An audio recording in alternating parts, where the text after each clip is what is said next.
যেভাবে লেখা আছে সেভাবেই পড়ছি। আসসালামু আলাইকুম প্রিয় ভাই এবং সম্মানিত লিসনার্সগণ, আশা করি সবাই ভালো আছেন। আমার নাম জুবাইর, আমার বাড়ি বরিশাল পটুয়াখালী জেলায়, এখন বাংলাদেশে অবস্থান করছি।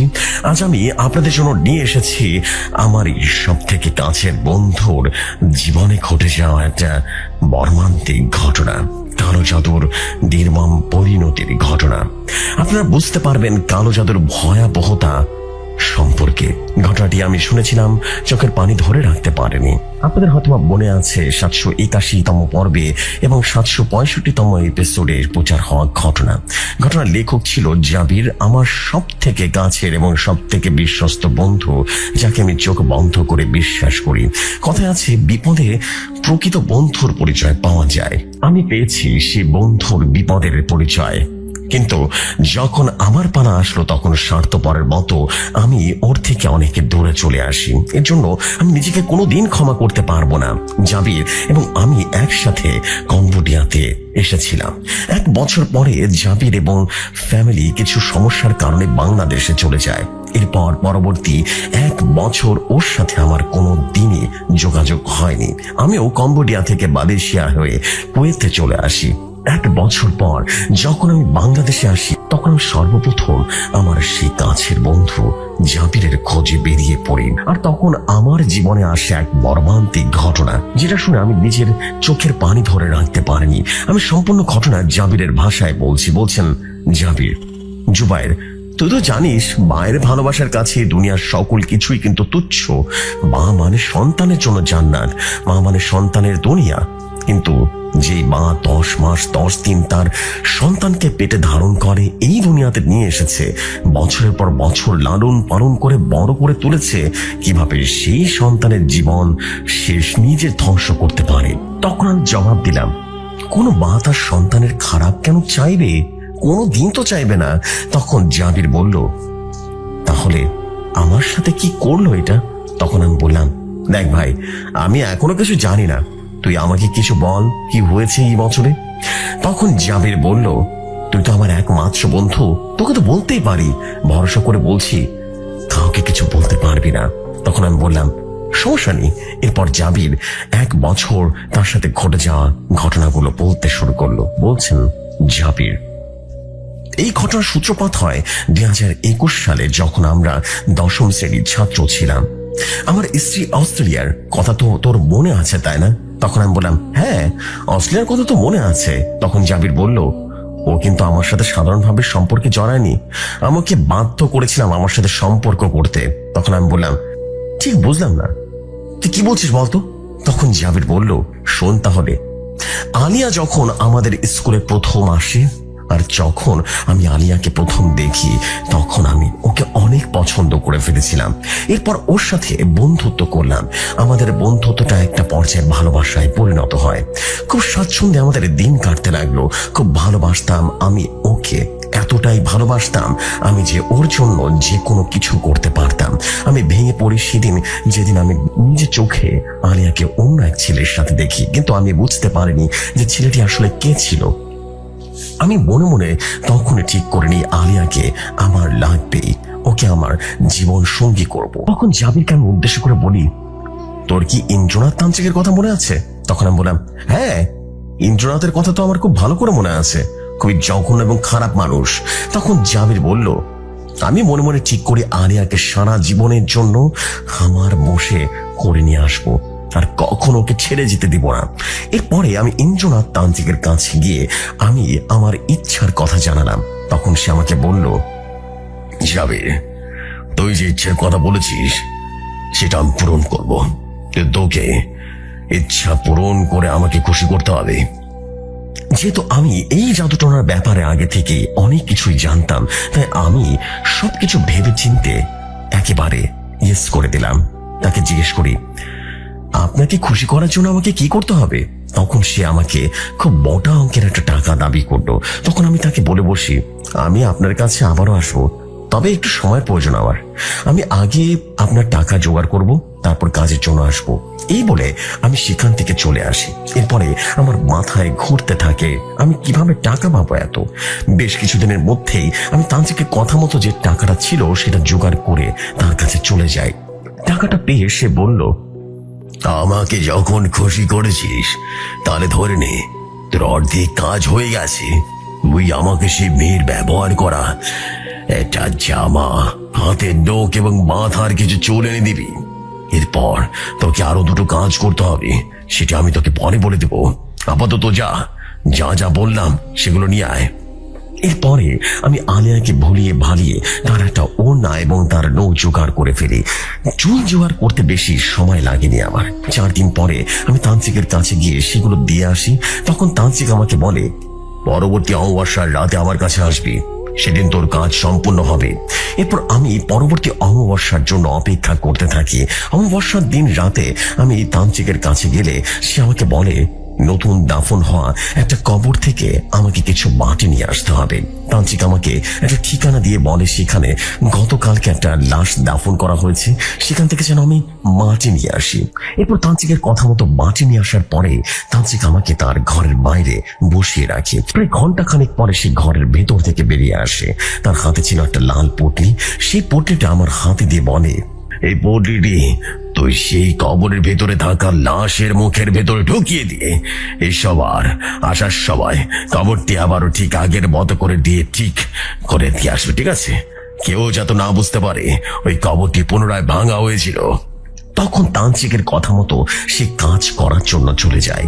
যাওয়ার আগে তান্ত্রিক আমাকে কিছু সাদা পাউডার দিয়ে বলে, কবর খোঁড়ার সময় বা পট্টি লাশের মুখের ভেতরে ঢোকানোর সময় যদি জীবন্ত কিছু দেখতে পাস তাহলে এই পাউডার সেদিকে ছিটিয়ে দিবি। এরপর আমি তান্ত্রিকের কথা মতো সেই কবরের কাছে চলে আসি। কবর খুঁড়ে যে না লাশটি কাফনের কাপড় খুলবো ঠিক তখনই আমি শুনতে পাই একটি বিড়াল খুব জোরে জোরে চিৎকার করছে। আমি দ্রুত আমার কাজ শেষ করে কবরটি থেকে উঠে আসি। কবরটি থেকে উঠে আসার পরে আমি দেখতে পাই একটা সাদা বিড়াল আমার কাছ থেকে কিছুটা দূরে জোরে জোরে চিৎকার করছে। এরপর তান্ত্রিকের দেওয়া সাদা পাউডারটি বিড়ালটির উপরে ছুঁড়ে মারি, আর সাথে সাথে বিড়ালটি একটা চিৎকার দিয়ে লাফাতে লাফাতে অন্ধকারের সাথে মিলিয়ে যায়। এরপর কবরটিকে পুনরায় আগের মতো করে সেখানে দিয়ে চলে আসি। এখন শুধু ফল আসার অপেক্ষায়। এতটুকু বলেই জামির থামলো এবং আমাকে উদ্দেশ্য করে বলল, আমি ভালোবাসা এতটা অন্ধ হয়েছি যে কত বড় পাপ কাজ করার আগেও একবারও ভাবিনি, জানিস? তান্ত্রিক আমাকে বলেছিল এই প্রক্রিয়া শেষ হওয়ার 3 দিনের মধ্যে ফল আসা শুরু করবে। ঠিক 3 দিন পরে আমি লক্ষ্য করি আলিয়া আমাকে ছাড়া আর কিছুই যেন বুঝতে চাচ্ছিল না। এমন একটা অবস্থা হয়েছিল যে ওর প্রত্যেক নিঃশ্বাসে আমি শুধু আমি আর আমিও খুবই খুশি ছিলাম। কিন্তু বিপত্তিটা বাজে আমার পরিবার নিয়ে। এসএসসি পরীক্ষার পরে আমি আমার পরিবারকে আলিয়ার কথা জানিয়ে দিই, কিন্তু তারা কোনোভাবেই আমাদের সম্পর্ক মেনে নিচ্ছিল না। একে তো আমার বয়স ছিল অল্প, আর দ্বিতীয় কথা হলো আমার জন্য আরো ধনী পরিবারের মেয়ে নিয়ে আনবে। কিন্তু আমি তো নাছোড় বান্দা ছিলাম, আমি কোনোভাবে রাজি না তাদের কথায়। শেষে আমি আলিয়াকে একদিন বলি, তোমার আর আমার সম্পর্ক আর কেউ মেনে নেবে না আমাদের পরিবার। এরপর আমরা সিদ্ধান্ত নেই আমরা নিজেরাই বিয়ে করে ফেলবো, তারপর আর এত ঝামেলা থাকবে না। যে বলা সেই কাজ, তার কিছুদিনের ভেতরেই আমরা বিয়ে করে ফেলি। বিয়ে করে আলিয়াকে যখন আমার বাড়িতে নিয়ে যাই তখন আমার বাড়ির মানুষ দেখতে পায় আমি সেই মেয়েটিকে বিয়ে করে ফেলেছি। তখন তারা এটা ভাবতে এবং মানতেই পারছিল না। আমার বোন সাফ জানিয়ে দিল এই মেয়েকে বিয়ে করার কারণে তার পরিচয় দিবে না, আমার মা আমাকে ত্যায্য পুত্র করে দেবে, এসব বলছিল। আলিয়াকে আমি আমার ঘরে রেখে এসে মা বাবার কাছে গিয়ে তাদের অনেক ধরে বুঝাই। মাকে মানাতে পারলেও বাবাকে আর বোনকে কোনোভাবে মানাতে পারছিলাম না। এরপরে মা আমার সাথে আমার বাবা এবং বোনকে অনেক কষ্টে বানিয়ে নেয়। এরপরের দিনগুলো খুব ভালোভাবে কাটতে থাকে। আমি জানতাম আমার পড়ালেখা এখানেই শেষ, এখন আমাকে কিছুই করতে হবে। এরপর হঠাৎ আমি শুনতে পাই তুই বিদেশে যাচ্ছিস। তখন আমি তোর সাথে কথা বলি। তোর সাথে কথা বলার পরে আমি বাড়িতে বাবা মার সাথে এই বিষয়ে কথা বললে তারা এক কথায় রাজি হয়ে যায়। তখন মনে হচ্ছিল আমার তারা এটাই চাচ্ছিল যে আমি এই বাড়ি থেকে দূরে কোথাও চলে যাই। তখন বাবা আমাকে বলে, তুই কোনো চিন্তা করিস না, আমি জুবায়ের ও তোর বাবার সাথে কথা বলবো, ঠিক আছে? যত টাকা লাগে সব আমি দেব, বাবা মায়ের এই কথাগুলো শুনে আমি বেশ অবাক হই, কিন্তু এসব বিষয় কিছু না ভেবে আমি বাবাকে তোর বাবার সাথে কথা বলার জন্য বলি। এরপরে তো টাকা পয়সা সব তোর সাথে জমা দিই। একটা পর্যায়ে আমাদের ফ্লাইটের তারিখও চলে আসে। যেদিন আমি বাড়ি থেকে ঢাকার উদ্দেশ্যে রওনা দিব, সেদিন আমার মা বাবা কেউ আমার সাথে আসেনি। শুধু আমার স্ত্রী আলিয়া আমার সাথে কিছু দূর এসে জড়িয়ে ধরে। একটাই কথা বলছিল, তুই তো চলে যাচ্ছ, তুমি তো চলে যাচ্ছ, তাহলে আমাকে কে আগলে রাখবে? তখন আমি বলেছিলাম, তুমি চিন্তা করো না, মা বাবা তো আছে, তারাও তোমাকে দেখে শুনে রাখবে। যখন যা লাগবে আমাকে জানাবে, আমি টাকা পাঠিয়ে দিব। এরপর দেশ ছেড়ে চলে আসলাম। চলে আসি তোর সাথে স্বপ্নের বিদেশে। প্রতিদিন আমার আলিয়ার সাথে ফোনে কথা হতো। প্রায় আমাকে একটা কথা বলতো। রাতে যখন একা ঘুমাতো তখন ওর ঘরে দ্বিতীয় কোনো ব্যক্তির আনাগোনা হতো, যাকে ও দেখতে পেত না, শুধু অনুভব করত, তার নিঃশ্বাস নেওয়ার শব্দ পেত। ও মনে হচ্ছিল কেউ একজন সব সময় ওকে দেখছে, ওর উপর নজর রাখছে। আমি প্রায় এসব শুনতে শুনতে অসুস্থ হয়ে যাই। ডাক্তারের কাছে গেলে কোনো রোগ ধরা পড়তো না। শেষমেশ আমি চিন্তা করি, 1 বছরে আমি যত টাকা ইনকাম করেছি তা দিয়ে আমি বাংলাদেশে কোনো একটা ব্যবসা করে নিব। এই ভেবে 1 বছর পর আমি বাংলাদেশে চলে যাই। বাংলাদেশে গিয়ে যা দেখি তা দেখে রীতিমতো নিজেকে বিশ্বাস করাতে পারছিলাম না। আলিয়া শুকিয়ে কাঠ হয়ে গেছে, তার চোখের নিচে কালো দাগ পড়েছে, তার সৌন্দর্য ছিল ছিটা ফোটাও এখন নেই, শরীরে ক্ষত চিহ্নের দাগ। এসব দেখে আমার আর বুঝতে বাকি রইল না যে যখন আমি বাবার কাছে বিদেশে যাওয়ার জন্য বলেছিলাম, তখন সে কেন এক কথায় রাজি হয়েছিল। তখন আমি আমার বাড়ির লোকদের একটা কথা সাফ সাফ জানিয়ে দিই যে আমি আর বাড়ি থেকে কোথাও যাব না। এতদিন তারা আমার স্ত্রীর সাথে যা যা করেছে, এখন যদি এইসব আবার করার চেষ্টা করে তাহলে আমি আলিয়াকে নিয়ে আলাদা হয়ে যাব। এই কথা শুনে আমার বাবা আমার কাছে এসে অনেক অনুরোধ করে এবং ক্ষমাও চায়। নিজেরাও তো বাবা মা, তাই ক্ষমা না করে পারেনি। আলিয়ার কাছেও তারা ক্ষমা চায়। তখন আলিয়া বলে, আমি কোনোদিন আমার মায়ের ভালোবাসা পাইনি, আমার মা নেই। বাবা দ্বিতীয় বিয়ে করার পরে বাবার ভালোবাসা থেকে আমি বঞ্চিত হই। আমি চাই সবাই মিলে একসাথে বাঁচতে। সুন্দর কোনো পরিবার হোক আমাদের, সেখানে থাকবে আমার বাবা মা, আমার স্বামী, সবাই। আমার আপনাদের প্রতি কোনো রাগ অভিমান কিচ্ছু নেই। আপনারা নিজেদের ভুল বুঝতে পেরেছেন, এটাই তো অনেক। সেদিন আমিও ভেবেছিলাম সবকিছুই ঠিক হয়ে যাবে, এখন আর কোনো বাধা বিপত্তি থাকবে না, আমাদের জীবন সুন্দর হবে। এই খুশির চরম মাত্রায় রূপ নিল তখন শুনতে পাই আমি বাবা হতে চলেছি।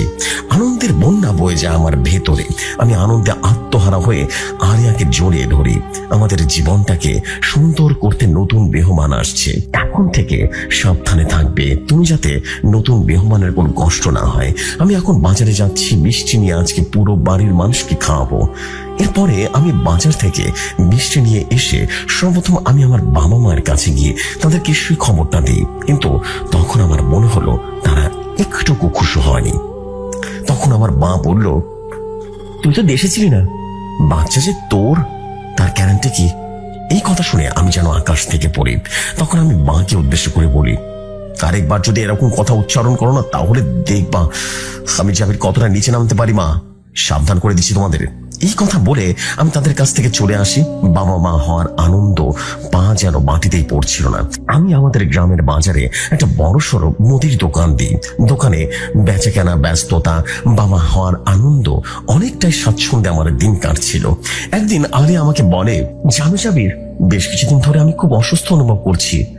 মা হওয়া আমাদের সহজে আসতো না, যতটা পারে আমাকে এড়িয়ে চলার চেষ্টা করতো, কিন্তু বেশ কিছুদিন ধরে মা আমার ঘরে আসা যাওয়া করছে, আমার সাথে খুব ভালোবেসে কথা বলছে, আমার পছন্দের খাবার বানিয়ে বানিয়ে খাওয়াচ্ছে। এসব আমার কাছে না কেমন যেন অদ্ভুত লাগছে। আমার মনে হচ্ছে এর পেছনে কোনো একটা কারণ রয়েছে। তখন আমি আলিয়াকে বলি, প্রথমবার মা হতে যাচ্ছ তো, তার আনন্দে তোমার মাথায় সমস্যা হচ্ছে, তাই সব আবল তাবল বলছো। আমার মাথায় তখন একটাই আনন্দ, আমি বাবা হব। এই আনন্দে তখন আলিয়ার কোনো কথায় পাত্তা দেয়নি। একদিন সন্ধ্যার দিকে আলিয়া আমাকে কল করে বলে, জাবির, তুমি এক্ষুনি বাসায় আসো। এই বলে সে ফোনটা রেখে দেয়। আমিও দোকানে একজন কর্মচারী বসিয়ে দ্রুত বাসায় চলে আসি। বাসায় আসার পর আলিয়া আমাকে জড়িয়ে ধরে কান্না করতে থাকে। তখন আমি তাকে বলি, কি হয়েছে, তোমার এভাবে কান্না করছো কেন? তখন আলিয়া তার ফোন বের করে একটা ভিডিও বের করে দেয়। ভিডিওতে দেখতে পাই আমার মা আলিয়ার বালিশের ভেতরে একটা তাবিজ ভরে সেটা সেলাই করে আবারও আগের জায়গায় রেখে দিচ্ছে। এই ভিডিওটা দেখে আমার পায়ের নিচ থেকে মাটিটা সরে যায়। আমি মাথায় হাত দিয়ে বসে পড়ে আর ভাবি, এরা কি আসলে মানুষ নাকি অন্য কিছু? আমি কি করব ভেবে পাচ্ছিলাম না। আমি আলিয়াকে বলি, তোমাকে কাল তোমার বাড়িতে দিয়ে আসবো, সেখানে তুমি সুরক্ষিত থাকবে। তখন আলিয়া বলল, আমার সৎ মা আমাকে সেখানে থাকতে দেবে না। সে সেই ছোটবেলা থেকে আমাকে বাড়ি থেকে তাড়িয়ে দেওয়ার জন্য উঠে পড়ে লেগে থাকতো। এই কথা শুনে আমি চোখের পানি ধরে রাখতে পারিনি সেদিন। তখন আমি ভাবতে থাকি, আজ যদি আলিয়ার মা বেঁচে থাকতো, অন্য মেয়েদের মতো কত সুন্দর একটা জীবন থাকতো ওর। মা নেই, বাবা থেকেও নেই, আপন বলতে শুধু আমি আছি ওর। এত কিছু হয়ে যাওয়ার পরেও কিভাবে একটা মানুষ বেঁচে থাকতে পারে? হয়তো তার পেটে যে আছে তার জন্য বেঁচে আছে। সেদিন আলিয়া আমাকে জড়িয়ে ধরে অনেক কান্না করে। আমি কি করব বুঝে উঠতে পারছিলাম না। শেষে আমি সিদ্ধান্ত নিয়ে আমার মা বাবার সাথে আলাদা হয়ে যাব। সেদিন রাতে আমি বাবাকে বলে দিয়ে আমি তাদের সাথে থাকবো না, তাদের থেকে আলাদা থাকবো। আমার কথায় তারা কোনো রকম বিরোধিতা করলো না। তাদের এই নীরবতা ভবিষ্যতে আমার জীবনে আসা এক ঝড়ের পূর্বাভাস দিচ্ছিল, যেটা আমি তখনও বুঝতে পারিনি। তখন আমি আবারও বলি, আমি আলাদা হওয়ার আগ পর্যন্ত, আমি আলাদা হওয়ার পরেও যদি তোমরা আবারও কিছু করেছো তার পরিণাম কিন্তু ভালো হবে না। আজ আমি কিছু বললাম না, তবে এই শেষবার বলছি, তোমরা আমার বাবা মা না হলে এতক্ষণে দাঁড়িয়ে থাকার অবস্থায় থাকতে পারতে না তোমরা। আমার কোনো কথায় তারা কোন রকম প্রতিবাদ করলো না। এই বলে আমি ঘর থেকে বেরিয়ে আসি। এরপর আমি সব সময় আলিয়ার পাশেই থাকতাম। আলিয়ার জন্য আমি কাজের মেয়েও রেখেছিলাম যে আলিয়ার খেয়াল রাখবে। এক রাতের কথা, আলিয়া তখন 6 মাস চলছিল। রাতে খাওয়া দাওয়া করে আমরা দুজনেই ঘুমিয়ে পড়ি। মধ্যরাতে আমার ঘুমটা ভেঙে যায় আলিয়ার চিৎকারে। আলিয়া চিৎকার দিয়ে আমাকে জড়িয়ে ধরে আর বলতে থাকে, আমাদের বাচ্চাকে মেরে ফেলবে ও। আমার স্বপ্নে আসে, বারবার আসে। তখন আমি আলিয়াকে ঠান্ডা ভাবে জিজ্ঞেস করি, কি হয়েছে তোমার? কোন স্বপ্ন দেখেছো তুমি? আর কার কথা বলছো তুমি? তখন আলিয়া বলে, একজন মহিলা, দেখতে খুব ভয়ঙ্কর। তার পুরো শরীর কালো এবং চোখ রক্তের মতো লাল। তাকে দেখে মনে হচ্ছিল সে আমার উপরে খুব রাগান্বিত। আমার স্বপ্নে এসে সে বলে, পারবি না তুই মা হতে, আমি তোকে মা হতে দেব না, তোকে আর তোর সন্তানকে দুটোকে শেষ করব। এই বলে খুব খারাপ ভাবে হাসতে থাকে ওই মহিলা। আজকে সে স্বপ্নে এসে আমার পেটে হাত বুলাতে থাকে আর বলতে থাকে, আমার পাওনা আমি নিয়ে গেলাম। তখন আমি আলিয়াকে বললাম, এটা শুধু তোমার কল্পনা মাত্র, খারাপ স্বপ্ন। তুমি আমাকে জড়িয়ে ধরে ঘুমিয়ে পড়ো, তাহলে দেখবে আর কোনো সমস্যা হবে না। পরের দিন বিকেলের কথা, যে কাজের মেয়ে আমি আলিয়ার জন্য রেখেছিলাম সে আমাকে কল দিয়ে বলে, ভাইয়া আপনি দ্রুত বাসায় আসেন, ভাবের পেটে নাকি খুব যন্ত্রণা করতেছে। তখন সে সাথে সাথে বাড়িতে চলে যায় এবং অ্যাম্বুলেন্স কল করি। আলিয়াকে ধরে অ্যাম্বুলেন্সে উঠানো হয়, কিন্তু তখন আমি আমার মা আর বাবাকে কোথাও দেখতে পাচ্ছিলাম না। হসপিটালে নেওয়ার সময় সে আমাকে শেষ কিছু কথা বলছিল, শেষবারের মতো।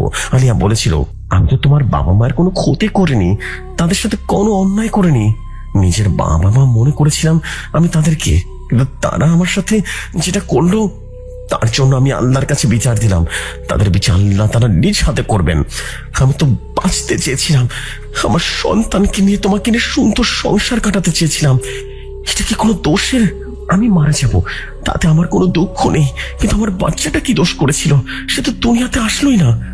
আমি আমার বাচ্চাটার মুখ পর্যন্ত দেখতে পারলাম না। তাদের বিচার আল্লাহর হাতে হবে।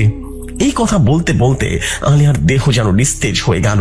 আলিয়াকে আইসিইউতে নেওয়া হলো। কিছুক্ষণ পরে ডাক্তার বেরিয়ে এসে বলল, তোমার বাচ্চা 2 দিন আগে মারা গিয়েছে, আর তোমার স্ত্রী স্বাভাবিক মৃত্যু নয়। এর কারণ আমরা বলতে পারছি না। এই কথাগুলো শুনে আমার মুখের জবান যেন বন্ধ হয়ে গিয়েছিল। কি শুনলাম আমি? আমার ভালোবাসার মানুষটা আর নেই, আমার সন্তান আর নেই। আমি হাসবো নাকি কাঁদবো সেটা বুঝতে পারছিলাম না। আমি ধীরে ধীরে আলিয়ার নিস্তেজ দেহটির দিকে এগিয়ে যাই। আর কোনো কষ্ট নেই ওর। ও যে চিরদিনের জন্য ঘুমিয়ে গিয়েছে। ওর মুখটা দেখতে অনেক মায়াবী লাগছিল। তখন ওকে আমি শেষবারের মতো আমার বুকে নিয়ে হোঁচড়ে কান্নায় ভেঙে পড়ি। আমার আলিয়া আমাকে ছেড়ে চলে গিয়েছে না ফেরার দেশে। কিভাবে থাকবো আমি? আলিয়ার দাফনের পর পুরো 6 মাস আমি পুরো আইসোলেশনে ছিলাম। আমি আমার বাড়ি থেকে বেরই হইনি। মা এসে নতুন করে বিয়ের কথা বলতো আমাকে, কিন্তু আমি কিভাবে তাদেরকে বোঝাবো? আমি আগেও বলেছি আমি আলিয়াকে ভালোবাসতাম, আজও আলিয়াকে ভালোবাসি। দিনের পর দিন, রাতের পর রাত আলিয়ার কবরের পাশে রাত কাটাতে লাগলাম। রাতে ঘুম আসতো না আমার। রাতে গিয়ে বসে থাকতাম সে কবরের কাছে। যতটুকু সময় পেতাম ততটুকু সময় দেখতাম আলিয়া আমাকে মিষ্টি কণ্ঠে বলছে, এভাবে নিজের ক্ষতি কেন করছো জাবির? তোমার পুরো জীবন এখন পড়ে আছে, পরিশ্রম করো, জীবন থেকে আরো সুন্দর কিছু বের হবে। এভাবে ভেঙে পড়লে চলবে না। আমি দেখতে পেতাম আলিয়ার সাথে খুব সুন্দর ফুটফুটে একটা শিশু, হয়তোবা আমার সন্তান ছিল ওটা। একদিন রাতে আমি আমার শোবার ঘরে বসে আলিয়ার ছবির দিকে তাকিয়ে চোখের পানি ফেলছিলাম। তখন আমি আমার মা বাবার ঘর থেকে কিছু কথার আওয়াজ শুনতে পাই।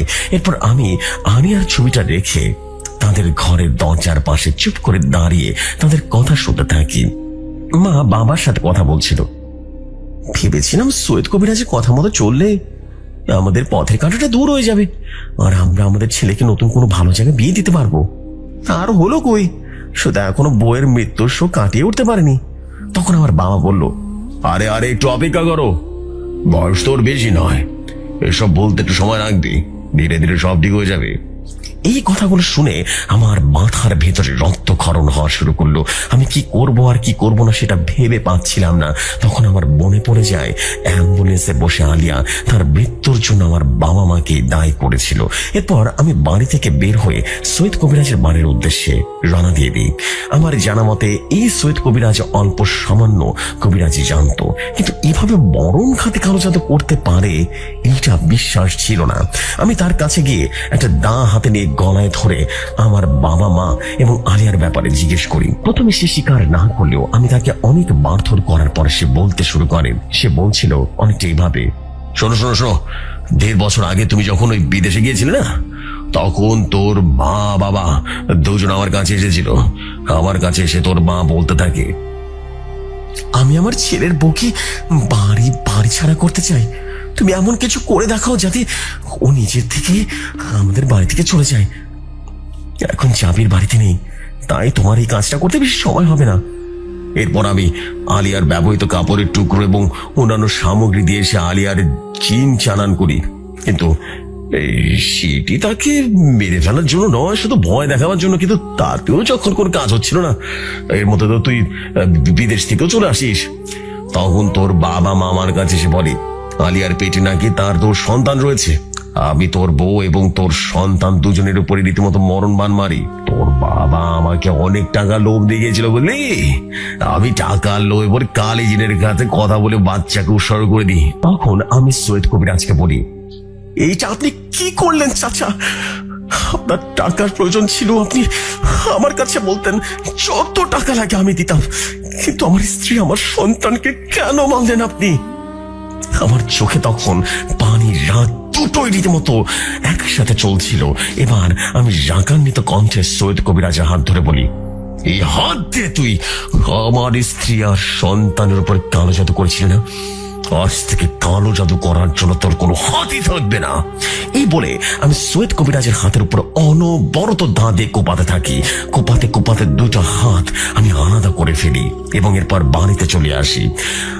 আমার শরীরে সৈয়দ কবিরাজের রক্তে ভিজে গিয়েছে। এই অবস্থায় আমি আমার বাড়িতে আমার বাবা মার ঘরে প্রবেশ করি। এই রক্ত মাখা শরীর দেখে আমার বাবা মা আতঙ্কিত কণ্ঠে বলে,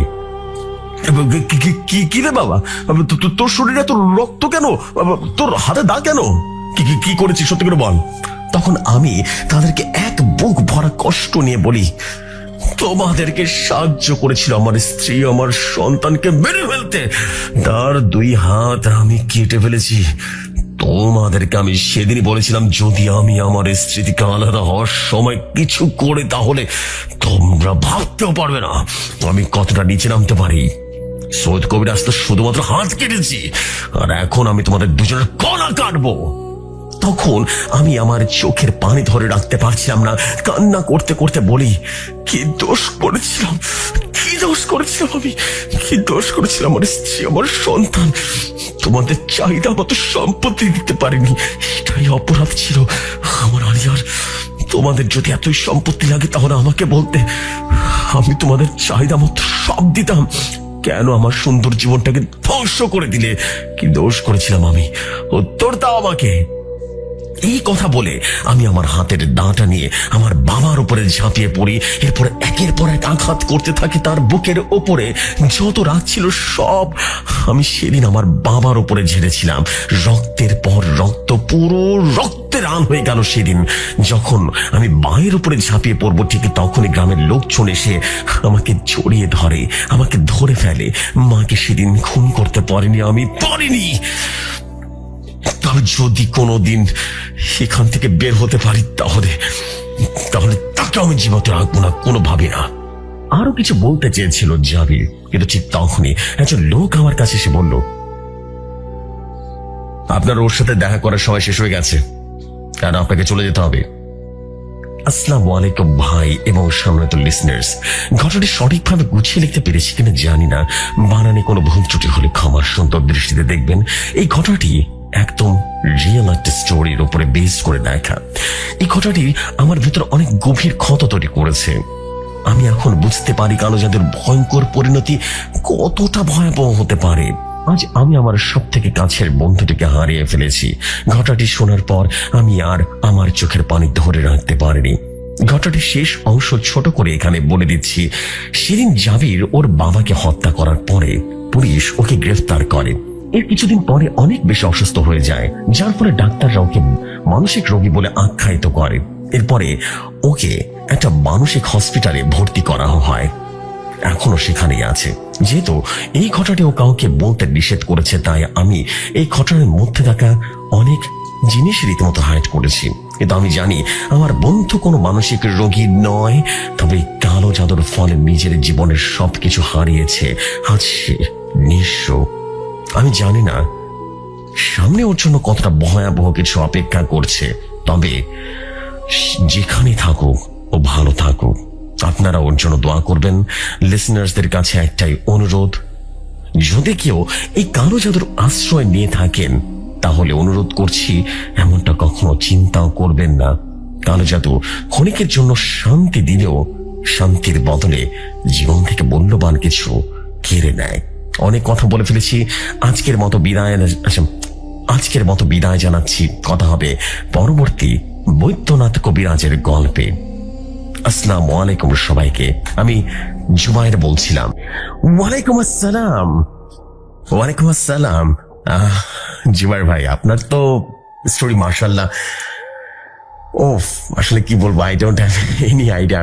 আমি আসলে বলার ভাষা খুঁজে পাচ্ছি না। এতটা নিখুঁত, এতটা অসাধারণভাবে কিভাবে একটা ঘটনা লেখা সম্ভব আমার জানা নেই। This is the bestest story ever I read. আমি বলতে পারি ব্ল্যাক ম্যাজিকের অনেক স্টোরি পড়েছি, বাট এই স্টোরিটা জাস্ট কলিজায় যায় লাগছে, একেবারে কলিজায় যায় লাগছে। ওয়াও, ভয়ঙ্কর ছিল এবং সত্যি নির্মম ছিল। নির্মম পরিণতি হতেই হবে। একদম ঠিক আছে, আমি বলবো একদম ঠিক আছে। গল্পে যেরকম দেখিয়েছে সেটাই একদম পারফেক্ট হয়েছে, এইটাই পারফেক্ট রেজাল্ট। তুমি যেমনটা করবো সেরকম পাইতে হবে তোমার। This is beautiful man. এত সুন্দরভাবে কিভাবে লেখেন ভাই, সত্যি আমি বলবো যে জাবির ভাইয়ের স্টোরি লেখার আলাদা একটা পাওয়ারফুল একটা শক্তি আছে তার, যে এত সুন্দরভাবে ঘটনা গুছিয়ে কিভাবে লিখেছেন, মাশাআল্লাহ। এবং সত্যি মনের মতো সুন্দর একটা ঘটনা আপনি লিখে পাঠানোর জন্য আপনাকে অনেক ধন্যবাদ। আপনার লেখা আসলে অনেক সুন্দর, আপনার প্রশংসা করি এবং আমি চাই যে দারুণ কিছু হয়ে যাক সামনে। Thank you very much. আপনার পরবর্তী স্টোরির অপেক্ষায় থাকলাম। ইনশাআল্লাহ বৈদ্যনাথ কবিরাজ বা তান্ত্রিকের ঘটনায় আপনাকে আবারও পাবো। চলে যাই আমরা পরবর্তী স্টোরিতে। আশা করি পরবর্তী স্টোরি আপনাদের সবার কাছে অনেক ভালো লাগবে। চলে যাই পরবর্তী স্টোরিতে, মূল ঘটনায় চলে যাই। হৃদয়ের গ্রামের নাম চরকান্দি। বাইরে থেকে দেখলে আর 10টা গ্রামের মতোই মনে হয়, কিন্তু এই গ্রামে পা রাখলে একটা অদৃশ্য চাপ বুকের উপরে চেপে বসে, যেন বাতাসের ভেতরে কিছুটা লুকিয়ে আছে যা শ্বাস নিতে দেয় না পুরোটা। এই গ্রামের সন্ধ্যা নামার সময় মানুষজন ঘরে ঢুকে পড়ে। একটু আগে কেউ ডাকাডাকি করে না, পুকুর পাড়ে গল্প জমে না, এমনকি কুকুরগুলো অকারণে ডেকে ওঠে না। কারণ গ্রামের শেষ মাথায় দাঁড়িয়ে থাকা সেই বট গাছটা সবাইকে চুপ থাকতে শিখিয়ে দিয়েছে। বট গাছটা এতটাই পুরনো যে তার গায়ের ছাল ফেটে ফেটে এমন হয়ে গেছে যে হাজারটা মুখ একসাথে চিৎকার করতে গিয়েও পারেনি। আর ঝুড়িগুলো মাটিতে ছয় না, মাঝ পথে ঝুলে থাকে, যেন নিচে নামতেও ভয় পায়। ছোটবেলা থেকে হৃদয় শুনে এসেছে ওই গাছের নিচে দাঁড়ানো যাবে না, সন্ধ্যার পর ওদিকে যাওয়া যাবে না। কিন্তু কেন যাবে না, এই প্রশ্নের উত্তর কেউ দেয়নি কোনোদিন। সবাই শুধু চোখ নামিয়ে বলেছে ওটা ভালো নয়। হৃদয় বড় হয়েছে, কলেজে পড়ে, শহর দেখে এসেছে। গ্রামের এই ভয়গুলোকে সে অনেক দিন ধরে কুসংস্কার বলে উড়িয়ে দিয়েছে। কিন্তু সেদিন রাতে তার বিশ্বাসের প্রথম চির ধরে যায়। আত্মীয়ার বাড়িতে একটা বেশি সময় হয়ে যাওয়ার কারণে ফেরার পথে রাতটা অস্বাভাবিক ঘন হয়ে আসে। আকাশে কোনো চাঁদ নেই, তারাগুলো থাকলেও আলো দিতে ভুলে গেছে। আর কাঁচা রাস্তার উপরে হৃদয়ের পায়ের শব্দ অদ্ভুতভাবে একা একা শোনা যাচ্ছিল। বট গাছের কাছাকাছি আসতে ঝিঝি পোকার শব্দ হঠাৎ করে থেমে গেল, এমন ভাবে যেন কেউ অদৃশ্য হাতে সেগুলো চেপে ধরেছে। আর সেই নিস্তব্ধতার ভেতরে হৃদয় প্রথম টের পায় সে একা নয়। হাঁটতে হাঁটতে হঠাৎ তার নিজের পায়ের শব্দ হারিয়ে যায়, কিন্তু ঠিক তার পেছন থেকে আরেক জোড়া পায়ের শব্দ ভেসে আসে, ধীরে মেপে মেপে, ঠিক যেন কেউ তার ছায়া হয়ে হাঁটছে। ভয়ে হৃদয়ের গলা শুকিয়ে গেল। সে সাহস করে পেছনে তাকায়, কিন্তু সেখানে কিছুই নেই, শুধু কালো অন্ধকার আর বট গাছের বিশাল ছায়া, যা আলো আসার আগে উল্টো দিকে নড়ে চলেছে। ঠিক তখনই বাতাস বইতে শুরু করে, কিন্তু আশ্চর্যের ব্যাপার হলো পাতাগুলো নড়ছে না, ঝড়গুলো দুলছে না, শুধু হৃদয়ের জামা কাপড় কেঁপে কেঁপে উঠছে। হঠাৎ বট গাছের ভেতর থেকে একটা ফিসফিসানির ডাক ভেসে আসে, এমন একটা গলা যা সে ভুলতে পারবে না কোনোদিন। কারণ সেই গলায় তার শৈশব, তার নিরাপত্তা, তার ভরসা জড়িয়ে আছে। হৃদয়, এই ডাকটা তার বাবার গলা। তার বুকের ভেতরটা মুহূর্তের ভেতরে ভেঙে পড়ে, কারণ সে জানে তার বাবা এই সময় বাড়িতে থাকার কথা। অথচ ডাকটা আবারও শোনা যায়, আরো কাছে, আরো কাতর হয়ে। সে চোখ বন্ধ করে আল্লাহর নাম পড়তে শুরু করে। শরীর প্রতিটি লোম খাড়া হয়ে যায়, আর চোখ খুলতে দেখে বট গাছের ছায়া গাছের গা ছেড়ে এগিয়ে আসছে। ছায়ার ভেতরে ধীরে ধীরে একটা মানুষের মতো আবহ তৈরি হয়, কিন্তু সেগুলো কোনো মানুষের মুখ নেই, নেই চোখ বা নাক, শুধু একটা গভীর কালো শূন্যতা যা তাকিয়ে নেই, গিলে খেতে চায়। অস্বাভাবিক লম্বা আঙ্গুলগুলো তার দিকে বাড়তে থাকে, আর হৃদয়ের কানে তখন এমন শব্দ হতে থাকে যেন কেউ তার মাথার ভেতরে দেয়াল চাপড়াচ্ছে। ঠিক সেই মুহূর্তে দূর থেকে আজানের শব্দ ভেসে আসে, খুব ক্ষীণ শব্দ, খুব দূরের, কিন্তু শব্দে একটা অদ্ভুত শক্তি আছে। কারণ অপরটা থমকে যায়, আর ছায়াটা হঠাৎ করে গাছের গায়ে লেপটে পড়ে। হৃদয় তখন আরো ভাবার সময় নেয় না, সে দৌড় দেয়, প্রাণপণে দৌড় দেয়, পেছনে তাকানোর সাহস না করে শুধু জানে যদি থামে সে আর মানুষ থাকবে না। সে রাতে প্রচন্ড জ্বর আসে তার, সারা রাত প্রলাপ বকতে থাকে, ঘামতে ঘামতে শুধু একটাই কথা বলে যায়, ওটা তাকে চিনে ফেলেছে। সকালে তার মা বট গাছের দিকে তাকিয়ে অকারণে কেঁদে ফেলে। তার দাদি দীর্ঘশ্বাস ফেলে শুধু নিচু গলায় বলে ওঠে, এতদিন পর আবার শুরু হলো। কেউ আবার কিছু বলে না। আবার সবাই জানে এই গল্পের শুরু অনেক আগে হয়েছিল, আর বট গাছটা শুধু অপেক্ষা করছিল কখন তার পরবর্তী শিকার আসবে। হৃদয় জ্বর থেকে উঠেও শরীর থেকে সেই রাতটা আর নামে না, কারণ চোখ বন্ধ করলে সে দেখতে পায় বট গাছের ছায়া কিভাবে আলোকে অস্বীকার করে সামনের দিকে এগিয়ে নিয়ে এসেছিল, আর সেই মুখহীন অবরটা কিভাবে তাকে নাম ধরে ডেকেছিল এমন এক স্বরে যেটা ভালোবাসা আর সর্বনাশা দুটোকে একসাথে মনে করিয়ে দেয়। গ্রামের মানুষ বলে কিছু জ্বর শরীরে নয়, কিছু জ্বর বংশের, আর হৃদয়ের জ্বরটা সে শরীরে নয়, তার মা প্রথম দিনই বোঝে যায়। কিন্তু কিছুই বলে না, কারণ কিছু বললে শুধু সমস্যাটা বেড়ে যেতে পারে। দাদু চুপ করে থাকতে পারলেন না, কারণ তার চোখে এখন সেই সময়টা ভাসে যেই সময় থেকে এই পরিবারে অস্বাভাবিকতা ছিল না। সেই সময় থেকে হাসিগুলো অকারণে থেমে যেত, আর কান্নার কারণে কেউ খুঁজে পেত না। রাতে হঠাৎ করে সবাই ঘুমিয়ে পড়লেও দাদি ঘুমায় না। সে বসে থাকে কুপির আলো জ্বলিয়ে, আর আলোটা যতই কাঁপে তার স্মৃতিগুলো ততই স্পষ্ট হয়ে ওঠে। সে জানে বট গাছটা শুরু নয়, এটা তো শুধুমাত্র সাক্ষী। অনেক বছর আগে যখন হৃদয়ের দাদা তরুণ ছিল, তখন এই গ্রামের জমি মানেই ক্ষমতা, আর ক্ষমতা মানেই রক্ত। কারণ যে জমি ধরে রাখবে সে বাঁচবে, আর যে পারবে না সে হারিয়ে যাবে ইতিহাসের ভেতরে। হৃদয়ের দাদা তখন প্রভাবশালী ছিল। গ্রামের লোক তার সামনে কথা বলার আগে দুবার ভাবতো। আর ঠিক সেই সময় এক রাতের মধ্যে একটা অন্যায় হয়েছিল, যেটা কেউ কোনোদিন প্রকাশ্যে স্বীকার করেনি। গ্রামের এক দরিদ্র পরিবারের মেয়ে, যার চোখ ছিল অদ্ভুত শান্তি আর ভেতরে অসম্ভব জেদ, সে জমির কাগজে সই করতে অস্বীকার করেছিল। আর সে অস্বীকারই তার জীবন শেষ সিদ্ধান্ত হয়ে দাঁড়িয়ে যায়। সেই রাতে তাকে বট গাছের নিচে আনা হয়। চাঁদ তখন এমন ভাবে লুকিয়েছিল যেমন লুকিয়েছে আরো সে হৃদয়ের রাতেও। আর বাতাস ছিল, কিন্তু পাতাগুলো নড়েনি। কেউ জানে না সে কতটা কেঁদেছিল, কেউ জানে না সে কতটা চিৎকার করেছিল। কারণ বট গাছ শব্দ ধরে রাখে, বাইরে যেতে দেয় না। ভোরের আগে সব শেষ হয়ে যায়, আর মেয়েটা রক্ত মাটিতে মিশে যায়, এমন ভাবে মিশে যায় যেন মাটিতে সেটা চিনে রেখেছিল আগেই। কিন্তু গল্প এখানে শেষ হয়নি, কারণ মরার আগে সে কিছু একটা বলেছিল, খুব নিচু গলায় বলেছিল এমন কথা যা কানে যায়নি, কিন্তু মাটি ঠিকই শুনেছিল। সেই রাতের পর থেকে এই পরিবারের ঘরে ঘরে অদ্ভুত সব ঘটনা ঘটতে শুরু করে। কেউ সন্তান হারায়, কেউ মানসিক ভারসাম্য হারায়, কেউ অকারণে গভীর রাতে ঘুম থেকে উঠে বট গাছের দিকে হাঁটতে শুরু করে। হৃদয়ের বাবার বড় ভাই এক রাতে ঘর থেকে বেরিয়ে আর ফিরেনি। শুধু সকালে বট গাছের ঝুড়িগুলোর মাঝে তার গামছাটা ঝুলে থাকতে দেখেছিল, রক্তহীন কিন্তু ভেজা। কেউ প্রশ্ন করেনি, কিন্তু কেন? কারণ এই পরিবার প্রশ্ন করতেই শেখেনি, তারা শুধু সহ্য করতে শিখে গেছে। দাদি জানে এই সহ্য করাটাই ছিল সবচাইতে বড় ভুল। কারণ অন্যায় যখন সহ্য করা হয় তখন সেটা শিকড় গাড়ে, আর বট গাছ শিকড় ভালোবাসে। হৃদয় এসব কথা জানে না পুরোটা, কিন্তু সে বুঝতে পারে তার পরিবারের প্রতিটা মানুষের চোখে একটা চাপা ভয় আছে, এমন ভয় যা তার দিকে তাকালে বেড়ে যায়। ঠিক যেন তারা জানে এটার পরের বোঝাটা তাকে বইতে হবে। সে রাতে হৃদয়ের স্বপ্ন দেখে সে আবার বট গাছের নিচে দাঁড়িয়ে আছে, আর তার গাছের ছাল থেকে ধীরে ধীরে রক্ত গড়িয়ে গড়িয়ে পড়ছে। কিন্তু রক্ত মাটিতে পড়ে না, বরং উপরের দিকে উঠে যায় আকাশের দিকে। ঘুম ভেঙে গেলে সে দেখে তার হাতের তালুতে শুকনো মাটির দাগ, আর নখের ফাঁকে লালচে আলো কিছু। সেটা চিনতে পারে, কারণ সেটা তার রক্ত নয়।